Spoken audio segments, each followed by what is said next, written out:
Hello everyone, welcome to polytechnic studies. मैं हूँ are के सिंह एंड आज का ये जो क्लास है सर्वेइंग का क्लास नंबर 2 है। क्लास नंबर 1 पे हमने क्या डिस्कस करके रखा है, सर्वेइंग का डेफिनेशन, सर्वेइंग का aim, then types of map, types of surveying में हमने देखा था प्लेन सर्विंग, जियोडेटिक सर्विंग और भी कुछ तरह की टाइप्स जो हमें ऑलरेडी वहाँ पे डिस्कस करके रखा है। आखिरी टॉपिक क्या था हमारा पार्ट वन का आखिरी टॉपिक था प्रिंसिपल ऑफ सर्विंग। तो प्रिंसिपल ऑफ सर्विंग भी हमने वहाँ पे डिस्कस करके रखा है। तो ये सारे जो टॉपिक थे, ये सारे टॉपिक हमने ऑलरेडी कवर करके रखा है पार्ट 1 में। अगर पार्ट 1 अभी तक आपने देखा नहीं तो प्लीज़ देख लीजिएगा, ओके। एंड चैनल पर नए हैं तो चैनल को जरूर सब्सक्राइब कीजिए, लाइक कीजिए, शेयर कीजिए वीडियो को, ओके। तो चलो चलते हैं आज का क्लास, जिसमें हम डिस्कस करने वाले हैं स्केल के बारे में, स्केल के बारे में। तो ये सर्वेइंग में स्केल का रोल क्या है एंड इम्पोर्टेंस क्या है, ये भी हम देख लेते हैं, ओके। तो सर्वेइंग का एम क्या था? सर्वेइंग का एम हमें जो पता है कि सर्वेइंग का एम जो है पॉइंट्स का जो पोजीशन है उसे रिप्रेजेंट कराना, ओके। पॉइंट्स का जो पोजीशन है उसे रिप्रेजेंट करना, जिसके लिए हम क्या करते थे पहले तो ग्राउंड में पॉइंट्स का मेजरमेंट लेते थे, ठीक है। दो पॉइंट के बीच या फिर वेरियस पॉइंट के बीच जो डिस्टेंस है उसे हम मेजर करते थे। देन उसके बाद हम एक मैप प्रिपेयर करते थे, ओके, ठीक है। तो मान लो आपको 2 पॉइंट दिया गया है ए एंड बी, जिसका बीच का डिस्टेंस आपने मेजर किया 1 किलोमीटर। अभी आपको क्या करना है कि इसी 1 किलोमीटर जो लाइन आपको मिला है, ओके, इसी लाइन को आपको मैप में शो करना है, ओके, मैप में रिप्रेजेंट करना है। तो आप इसके लिए क्या करेंगे कि 1 किलोमीटर वाला एक पेपर लेंगे एंड उसमें आप एक लाइन खींचेंगे। ऐसा तो नहीं हो सकता ना, मैप इतना लंबा तो नहीं हो सकता ना, ओके। इतना लार्ज पेपर भी आपको नहीं मिलने वाला है, इसीलिए आप क्या करेंगे, आपको एक छोटा सा पेपर दिया जाएगा, ओके। आपको एक छोटा सा पेपर दिया जाएगा जिसमें कि इसी 1 किलोमीटर को रिप्रेजेंट कराना है। तो इसका भी सॉल्यूशन आपके पास है, जो है क्या, स्केल, ओके। इसका भी सॉल्यूशन आपके पास है जो कि है स्केल। तो स्केल क्या है? स्केल एक टेक्निक है, जिससे कि ग्राउंड डिस्टेंस को मैप डिस्टेंस में रिप्रेजेंट किया जाता है। ग्राउंड डिस्टेंस को क्या मैप डिस्टेंस में रिप्रेजेंट किया जाता है, ओके। तो स्केल क्या है? स्केल अगर आपको कोई पूछे कि व्हाट इज स्केल, देन आप सिंपली ये कह सकते हैं scale is a technique to represent the ground distance into map distance, okay. तो देखो अभी आप क्या करेंगे, एक सुइटेबल स्केल यूज़ करके आप यहाँ पे ऐसे शो करा दिया ए एंड बी, ओके। बहुत ही इजी है, ठीक है। अभी स्केल को कैसे लिखते हैं, देखो स्केल को कुछ इस तरह से लिखते हैं, मैप लेंथ अपन ग्राउंड लेंथ, ओके, ठीक है। स्केल को लिखते हैं कुछ इस तरह से, मैप लेंथ अपन ग्राउंड लेंथ। अभी मान लीजिए मैप लेंथ आपका 1 सेंटीमीटर है, ओके। आप क्या करेंगे कि इसी 1 सेंटीमीटर से आप ग्राउंड में 10 मीटर का एक लाइन को रिप्रेजेंट करेंगे, ठीक है। ये आपका 1 सेंटीमीटर मान लीजिए, एंड इसी 1 सेंटीमीटर से आप क्या करेंगे, ग्राउंड में 10 मीटर को रिप्रेजेंट करेंगे। तो आपका स्केल कुछ इस तरह से बन जाएगा 10 मीटर, ओके, ठीक है। तो ये मैंने एक एग्जाम्पल लिया सिर्फ आपको समझाने के लिए कि 1 सेंटीमीटर ऑन मैप, ठीक है, जिससे कि 10 मीटर ऑन ग्राउंड आप रिप्रेजेंट कर रहे हैं, ग्राउंड में 10 मीटर को रिप्रेजेंट कर रहे हैं। 1 centimetre on map is equal to 10 metre on ground, ठीक है। अभी ये जो स्केल है, इसी स्केल को आप बहुत अलग अलग तरीके से रिप्रेजेंट कर सकते हैं। जैसे पहला आप ये भी कर सकते हैं 1 centimetre on paper, 1 centimetre on paper represents क्या, 10 metre on ground, okay, 10 metre. ये एक तरीका बन गया। दूसरा तरीका आप ये भी लिख सकते हैं, scale is equal to 1 centimetre अपन 10 मीटर, ये भी हो गया आपके पास।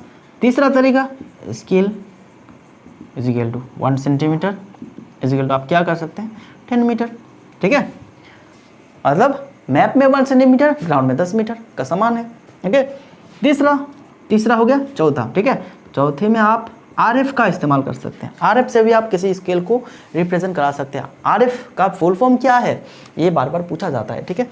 आपको यहाँ पे याद रखना, RF representative fraction, okay, representative fraction, okay, ठीक है, ये आप याद रखिएगा। अभी ये फ्रैक्शन को फैक्टर मत कीजिएगा, ठीक है, ये फ्रैक्शन होता है, फैक्टर नहीं। फ्रैक्शन। ओके, तो इसी स्केल को अगर मैं RF से लिखूँ तो कैसा होगा 1/1000। ओके, क्योंकि यहाँ पे आपको यूनिट इक्वल रखना होता है, यूनिट स्मॉलर यूनिट रखना होता है, जैसा कि आपका मैप का जो यूनिट है, ठीक है, उसी यूनिट को हम ग्राउंड का जो लेंथ है, ग्राउंड का लेंथ को उसी यूनिट में कन्वर्ट कर देंगे, ठीक है, तब जाके हमें जो मिल जाएगा वो हो जाएगा RF। ओके, एंड RF का अगर हम डेसिमल वैल्यू निकालेंगे जो 0.001 जिसे कहा जाता है RF वैल्यू, ठीक है, डेसिमल। RF को अगर आप डेसिमल में कन्वर्ट करेंगे तो जो हमें मिल जाएगा उसे हम कहते हैं RF वैल्यू। पांचवा तरीका देख लेते हैं। पांचवा तरीके में आप ये भी लिख सकते हैं 1:1000। ओके, ठीक है, तो ये सारे तरीके हैं जिससे कि आप एक स्केल को रिप्रेजेंट करा सकते हैं। ये सारे के सारे जो तरीके हैं ये एक ही स्केल को रिप्रेजेंट कराता है, एक ही स्केल को रिप्रेजेंट कराता है, जो कि है ये वाला स्केल। ओके, आप ऐसे भी लिख सकते हैं, ऐसे भी लिख सकते हैं, ऐसे भी लिख सकते हैं, चाहे आप कैसे भी लिखें। ओके, एक ही स्केल को रिप्रेजेंट कराएगा ये सारे। ओके, चलो अब RF वैल्यू के बारे में जान लेते हैं। RF वैल्यू के बारे में थोड़ा सा जान लेते हैं। अभी देखो RF वैल्यू का जो इम्पोर्टेंस है, RF वैल्यू अगर आपके पास ज़्यादा है, किसी भी स्केल का RF वैल्यू अगर आपके पास ज़्यादा है तो ये हो जाएगा लार्ज स्केल। ठीक है, अगर कोई स्केल का RF वैल्यू कम होता है तो इसका मतलब है वो स्केल क्या है, स्मॉलर स्केल है। ठीक है, ओके। अगर आपको किसी भी क्वेश्चन में ऐसे पूछा जाए, 3-4 स्केल ऐसे आपको दिया गया है एंड उससे पूछ रहा है कि आपको कि इसमें से कौन सा स्केल लार्जर है एंड कौन सा स्केल स्मॉलर है, तो आप क्या निकालेंगे, RF वैल्यू निकालेंगे। ठीक है, RF वैल्यू निकाल के जिसका RF वैल्यू ज़्यादा होगा उसका मतलब वो स्केल लार्जर है एंड जिसका RF वैल्यू कम होगा उसका मतलब वो स्केल छोटा है। ठीक है, तो एग्जाम्पल के तौर हम यहाँ पे 2 स्केल ले रहे हैं, जैसे 1 सेंटीमीटर अपन 10 मीटर है एक स्केल एंड दूसरा स्केल हम ले लेते हैं यहाँ पे 1 सेंटीमीटर अपन 50 मीटर। तो इनमें से कौन सा स्केल लार्ज है, कौन सा स्केल स्मॉल है, कैसे आप पता करेंगे, इसका RF वैल्यू निकालिए। RF वैल्यू कुछ इस तरह से हो जाएगा, RF। ओके, पहले तो RF निकालो, देन उसके बाद RF वैल्यू 001 होगा। ठीक है, एंड यहाँ पे शायद 0.0002 होगा, कुछ इस तरह से होगा। ओके, तो देखो यहाँ पे ये 2 वैल्यू हमें मिल गया RF वैल्यू, कौन सा ज़्यादा है कौन सा स्मॉलर है। देखो ये ग्रेटर है ये स्मॉलर है, इसका मतलब ये वाला स्केल जो है ये वाला स्केल लार्ज स्केल है। ठीक है, ये वाला स्केल जो है ये वाला स्केल स्मॉलर स्केल है। ओके, तो आप इजीली पता कर सकते हैं। ऐसे भी क्वेश्चन पूछा जाता है, ऐसे 4 के 4 स्केल दे दिया गया आपको एंड पूछ रहा है कि smaller scale which is the smaller scale. Okay, ठीक है, तो आपको ये याद रखना है। ओके, तो अभी देखो, अभी हम बात करेंगे linear scale, area scale and क्या वॉल्यूम स्केल के बारे में। ओके, तो चलो लीनियर स्केल के बारे में जान लेते हैं।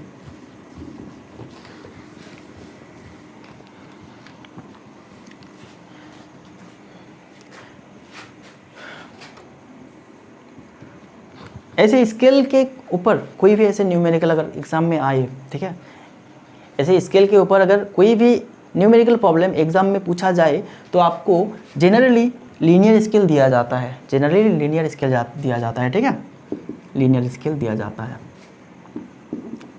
लीनियर स्केल जो हमने अब तक सीखा, ठीक है, एक ही स्केल का एग्जाम्पल ले रहा हूँ मैं। लीनियर स्केल कुछ इस तरह से लिखा जाता है। ठीक है, एंड और भी तरीके हैं जो हमने अभी सीखा। जनरली किसी भी न्यूमेरिकल प्रॉब्लम में आपको यही फॉर्म दिया जाएगा। ओके, आपको ये भी दिया जा सकता है। ओके, न्यूमेरिकल प्रॉब्लम में आपको लीनियर स्केल ही दिया जाएगा। लेकिन अगर आपसे एरिया निकालने के लिए पूछा जाता है, अगर आपसे एरिया निकालने के लिए पूछा जाता है तो तब आपको यूज़ करना जो है एरिया स्केल यूज़ करना है। एरिया मेजरमेंट के लिए एरिया स्केल यूज़ करना है आपको। ओके, न्यूमेरिकल जब हम करेंगे तो तब हम ये देख लेंगे कि एरिया स्केल कैसे यूज़ किया जाता है। एरिया स्केल, अब लीनियर स्केल से आपको करना क्या है कि एरिया स्केल में कन्वर्ट करना है, देन आपका जो न्यूमेरिकल होगा सॉल्व। ओके, तो लीनियर स्केल को एरिया स्केल में कन्वर्ट कैसे करेंगे, लीनियर स्केल के दोनों तरफ स्क्वायर कर दो, जो हमें मिलेगा हमारे पास हो जाएगा ये एरिया स्केल। ठीक है, लीनियर स्केल से हमने क्या किया, कन्वर्ट किया एरिया स्केल में, एरिया निकालने के लिए। ओके, चलो अभी देखो, अभी बात करेंगे हम वॉल्यूम निकालने के लिए, वॉल्यूम मेजरमेंट के लिए कौन सा स्केल यूज़ करेंगे हम। लीनियर स्केल तो यूज़ नहीं करेंगे, हमको दिया जाएगा लीनियर स्केल, लेकिन हमें यूज़ करना है वॉल्यूम स्केल। तो वॉल्यूम स्केल कैसे निकालेंगे हम लीनियर स्केल से, सिंपली दोनों तरफ क्यूब कर दो। ठीक है, दोनों तरफ क्यूब कर दो, बस जो हमारे पास होगा वो होगा हमारे वॉल्यूम स्केल। ओके, ठीक है, तो ये हो गया लीनियर स्केल लाइन मेजरमेंट करने के लिए, एरिया स्केल हो गया एरिया मेजरमेंट करने के लिए, एंड वॉल्यूम स्केल हो गया वॉल्यूम मेजरमेंट करने के लिए। ये तीनों के तीनों आपको याद रखना है। ओके, क्योंकि अगर न्यूमेरिकल में एरिया निकालने के लिए पूछा जाए तो आपको ये स्केल यूज़ करना है, लीनियर स्केल को कन्वर्ट करके एरिया स्केल बनाना है, देन इसके बाद ये यूज़ करना है। अगर आपको वॉल्यूम निकालने के लिए पूछा जाएगा तो आप पहले लीनियर स्केल को वॉल्यूम स्केल में कन्वर्ट करेंगे, देन उसके बाद यही स्केल अप्लाई करके, वॉल्यूम स्केल अप्लाई करके आप निकालेंगे न्यूमेरिकल का सॉल्व। ठीक है, न्यूमेरिकल प्रॉब्लम का सॉल्व। ओके, चलो अब इसके बाद हम बात करते हैं सेकेंडरी स्केल। सेकेंडरी स्केल में हम जो देखेंगे वर्नियर स्केल के बारे में। ओके, सेकेंडरी स्केल में हम देखेंगे वर्नियर स्केल के बारे में। चलो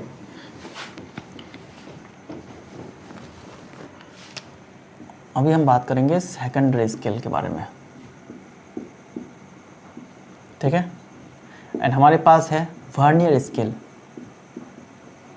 ओके, तो ये वर्नियर स्केल है क्या, वर्नियर स्केल क्यों यूज़ किया जाता है, पहले ये देख लेते हैं। देखो, आपको एक लेंथ मेजर करना है, आपके पास है मेन स्केल, आपके पास है मेन स्केल, एंड आप यहाँ पे स्केल लगाते हैं। स्केल का कैलिब्रेशन कुछ इस तरह से है। ओके, कुछ इस तरह से है। तो देखो अभी हम इस स्केल से, ये जो मेन स्केल है, इस स्केल से कितना मेजर कर सकते हैं, इस लाइन को हम मेजर कर सकते हैं इतना दूर, क्योंकि इसके बाद कोई भी क्या है, कोई भी कैलिब्रेशन नहीं है यहाँ पे। ओके, ठीक है, जिससे कि हम ये जो वैल्यू रह गया हमारे पास, इसको हम मेजरमेंट नहीं कर सकते हैं। ठीक है, ये रह गया। अगर हम इसको लेते हैं, ये वाला को लेते हैं, तो हमारा मेजर वैल्यू क्या आएगा, कम आएगा। अगर हम इस नंबर को लेते हैं, ठीक है, इस रीडिंग को लेते हैं, तो हमारे पास जो मेजर वैल्यू आएगा ज़्यादा आएगा, एक्चुअल से ज़्यादा आएगा। एक्चुअल वैल्यू हमारा ये है actual.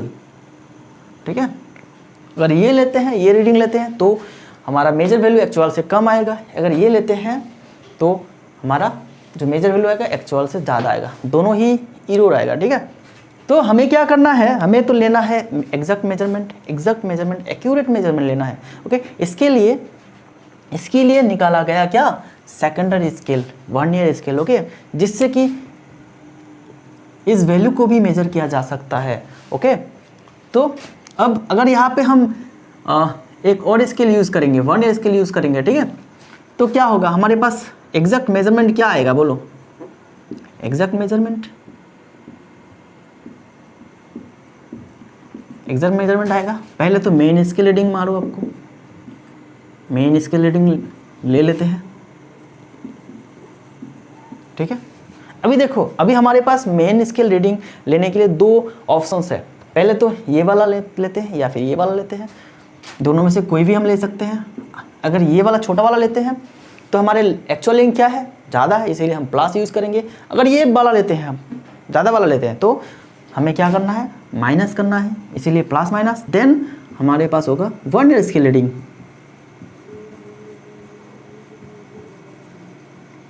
Okay, vernier scale reading.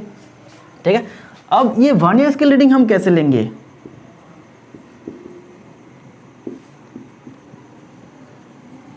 Vernier scale reading लेने के लिए क्या करना है, number of division matching with main scale.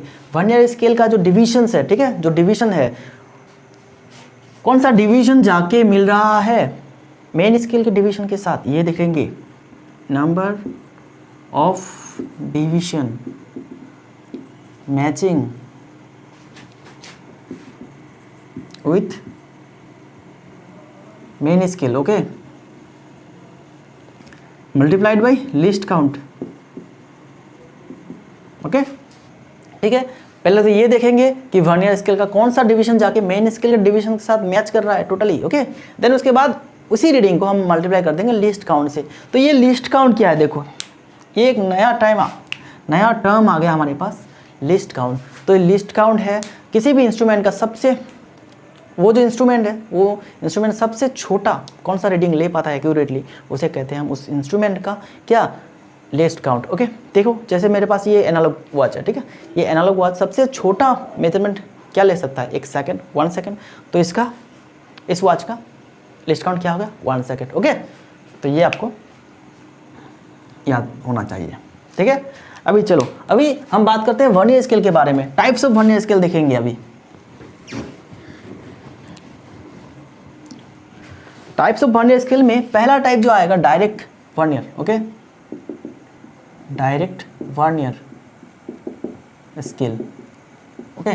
तो इस स्केल में वर्नियर स्केल का जो कैलिब्रेशन होता है एंड मेन स्केल का जो कैलिब्रेशन होता है वो एकदम बिल्कुल सेम होता है, सेम डायरेक्शन पे होता है, ठीक है। वर्नियर स्केल का कैलिब्रेशन एंड मेन स्केल का कैलिब्रेशन क्या होता है, सेम स्केल पे होता है। एंड क्या होता है कि, अच्छा इस पॉइंट को मैं लिख रहा हूँ, ठीक है, calibration is in same direction with main scale, okay, main scale, ठीक है। दूसरा पॉइंट कि n-1 number of division of main scale is divided into n number of division of vernier scale, okay. ये है दूसरा पॉइंट। देखो n-1 number of division of main scale, okay, is divided into n number of division of vernier scale, okay. n-1 number of division of main scale divided होता है क्या, n number of division of vernier scale, okay, ठीक है ना। तो कुछ इस तरह से हो जाएगा। अगर हम मान लेते हैं कि let s is the division of main scale, okay, and V is the division of vernier scale। तो हम इसको कुछ इस तरह से लिखते हैं n-1 इंटू एस, ठीक है, is equal to n into V, okay, कुछ इस तरह से लिख सकते हैं, ठीक है। एंड ये जो डायरेक्ट वर्नियर स्केल है इसमें जो डिवीजन ऑफ मेन स्केल है ये greater than division of vernier scale, जिससे कि इसको हम यहीं पे लिखते हैं, यह है मेन स्केल का division S and which is greater than division of vernier scale, okay, ठीक है ना। चलो अभी देखो, ये अगर मेन स्केल का डिवीजन है, मेन स्केल का डिवीजन S है, ओके, मेन स्केल का डिवीजन S है, तो इससे छोटा होगा हमारा वर्नियर स्केल का डिवीजन, ओके, वर्नियर स्केल का डिवीजन। एंड ये जो छोटा वाला पार्ट है, ठीक है, यही है लिस्ट काउंट, ओके, ये आपको याद रखना है, लिस्ट काउंट। तो लिस्ट काउंट को आप कैसे निकालेंगे, ठीक है, कैसे निकालेंगे, S माइनस V, ठीक है, S minus V, okay. List count को ऐसे निकाला जाता है। तो इसको अगर 1 नंबर इक्वेशन हम मार्क कर देते हैं, तो अभी जो ये जो लिस्ट काउंट है इसको एक और दूसरे फॉर्म में निकालते हैं। चलो इसको और एक दूसरे फॉर्म में निकालते हैं। अभी हमें पता क्या था कि n-1 division of main scale is divided into n number of division of vernier scale, ये हमें पता था। तो इससे हम क्या v का वैल्यू निकाल सकते हैं, v का वैल्यू आ जाएगा n-1 अपन n इंटू एस, ठीक है, यही आ जाएगा, ओके। देन इसके बाद हम क्या कर सकते हैं, इसको 1 - 1/n एंड s, ठीक है। एंड इसको अगर अच्छी तरह से लिखेंगे तो s - 1 s/n, ठीक है, s/n, ठीक है। अभी 1 नंबर इक्वेशन में हम v का अगर वैल्यू लगा देंगे तो हमें क्या मिल जाएगा, s - 1 से प्लस s/n, तो s कट जाएगा, रह जाएगा हमारे पास क्या, ओ सॉरी ये होगा n, हमारे पास रह जाएगा ये। तो ये क्या है, list count of the vernier scale, ठीक है, ये है list count of the vernier scale, okay. तो तो ये हो गया हमारा डायरेक्ट वर्नियर स्केल। चलो इसके बाद दूसरे टाइप हम देख लेते हैं। दूसरे टाइप ऑफ वर्नियर स्केल क्या है? Retrograde vernier scale. ओके, दूसरा टाइप भी देख लेते हैं। चलो यहाँ पे हम दूसरा टाइप भी देख लेते हैं। दूसरा टाइप क्या मिलेगा हमें? Retrograde vernier scale. अभी देखो रेट्रोगेट वर्नियर स्केल में क्या है कि जो ये जो डिवीजन ऑफ मेन स्केल है, ठीक है, एस है, इट इज क्या? Less than division of vernier scale. तो यहाँ पे ये केस ऐसा हो जाएगा। एंड कैलिब्रेशन जो होता है, कैलिब्रेशन होता है ऑपोजिट डायरेक्शन में। मेन स्केल का ऑपोजिट डायरेक्शन में होता है रेट्रोगेट वर्नियर स्केल का क्या? Calibration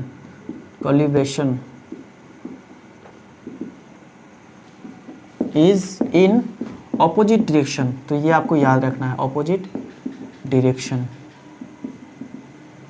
with main scale. Okay, तो रेट्रोगेट वर्नियर स्केल के लिए क्या है कि जो कैलिब्रेशन होता है रेट्रोगेट वर्नियर स्केल का, ये ऑपोजिट डायरेक्शन में होता है। क्या? मेन स्केल का कैलिब्रेशन के साथ। ओके, ऑपोजिट डायरेक्शन में होता है। एंड हमें ये तो पता है जो वर्नियर डिवीजन है, वर्नियर डिवीजन ये मेन स्केल का डिवीजन से ज़्यादा है। ओके, एंड यहाँ पे क्या है कि n+1 number of division of main scale is divided into n number of division of vernier scale. Okay, जहाँ पे हमने डायरेक्ट वर्नियर स्केल पे देखा था n-1 division of main scale is divided into n number of division, ठीक है। लेकिन यहाँ पे हम ये देखेंगे कि n+1 number of division of main scale is equal to n number of division of vernier scale. Okay, and हमें यहाँ से अगर हम इसको आप वर्ड में भी लिख सकते हैं, n+1 number of division of main scale is divided into n number of division of vernier scale. इसे आप वर्ड पे भी लिख सकते हैं। ओके, एंड हमारे पास क्या होगा? जो लिस्ट काउंट होगा delta is equal to v minus S होगा, यही होगा ना, ठीक है ना। अभी यहाँ से v का वैल्यू निकालिए, v का वैल्यू निकालिए, क्या हो जाएगा? v का वैल्यू निकालने से हमारे पास n+1 अपन n ये हो जाएगा s, एंड क्या हो जाएगा 1+1/n s, ठीक है। s से मल्टीप्लाई कीजिए s+s/n। अभी यहाँ पे अगर v का वैल्यू निकालेंगे, यहाँ पे v का वैल्यू लगाओ, v का वैल्यू क्या है? s+s/n माइनस s, तो s कट जाएगा, रह जाएगा क्या? s/n delta. तो रेट्रोगेट वर्नियर स्केल के लिए जो ये लिस्ट काउंट का वैल्यू है, लिस्ट काउंट का वैल्यू क्या है? s/n। ओके, ये आपको याद रखना है। चलो अब तीसरा टाइप देख लेते हैं, वर्नियर स्केल का तीसरा टाइप। ओके, वर्नियर स्केल का तीसरा टाइप क्या है ये भी देख लेते हैं। तीसरा टाइप में आपको जो चीज़ें सिर्फ याद रखना है, कुछ ही चीज़ें याद रखना है। याद रखने वाली ये दो ही टाइप था। ओके, याद रखने वाला यही दो टाइप था जिससे कि ज़्यादातर न्यूमेरिकल क्या है पूछा जाता है। ओके, एंड अभी जो तीसरा वाला पढ़ेंगे हम एक्सटेंडेड, इससे न्यूमेरिकल नहीं आता है, यूजुअली नहीं आता है। ओके, तो इससे कुछ चीज़ें जो है हम बस याद रखेंगे। एक्सटेंडेड वर्नियर में क्या होता है कि 2n-1 number of division of main scale is divided into n number of division of क्या? Vernier scale. ओके, ये आपको बस याद रखना है। एक्सटेंडेड वर्नियर के लिए क्या है कि 2n-1 number of division of main scale is divided into n number of division of vernier scale. तो आप ये याद रख सकते हैं ऐसे लिख के, number of division of main scale is divided into n number of vernier, n number of division of vernier scale. Okay, ठीक है। एक्सटेंडेड वर्नियर स्केल के लिए आपको बस ये याद रखना है। एंड आखिरी वाला जो टाइप, जिसके लिए भी आपको सिर्फ कुछ ही चीज़ याद रखना है, जो कि है डबल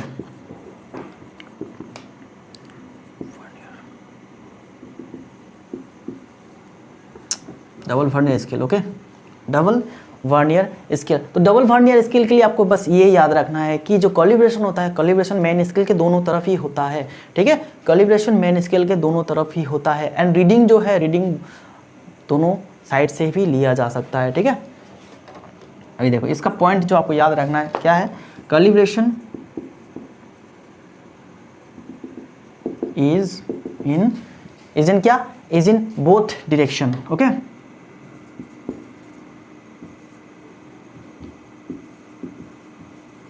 दोनों डायरेक्शन पे क्या है, फॉरवर्ड एंड बैकवर्ड डायरेक्शन पे क्या है कि इसका कैलिब्रेशन होता है। एंड क्या reading can be taken from both sides. Okay, ये दूसरा पॉइंट हो गया। एंड क्या है, मेन स्केल का जो कैलिब्रेशन है, ठीक है, मेन स्केल का जो calibration, main scale is calibrated in both sides. Okay, ठीक है। तो ये चारों जो वर्नियर स्केल है, ये चारों वर्नियर स्केल हमने सीख लिया आज। ओके, देन इसके बाद हम जो आएगा नेक्स्ट लेक्चर में हम सीखेंगे श्रृंग स्केल के बारे में। ठीक है, श्रृंग स्केल के बारे में एंड कुछ न्यूमेरिकल, वर्नियर स्केल के ऊपर कुछ न्यूमेरिकल आएगा एंड श्रृंग स्केल के ऊपर कुछ न्यूमेरिकल करेंगे हम नेक्स्ट क्लास में। तो नेक्स्ट क्लास जरूर देखिएगा। एंड ये क्लास अगर आपको अच्छा लगा है तो प्लीज़ लाइक कीजिएगा, चैनल को सब्सक्राइब कीजिएगा, शेयर कीजिएगा। ओके, तो चलो मिलते हैं अगले क्लास पे, जहाँ पे हम कुछ न्यूमेरिकल प्रॉब्लम्स करेंगे इस स्केल के ऊपर एंड सीखेंगे श्रृंग स्केल के बारे में। Thank you very much.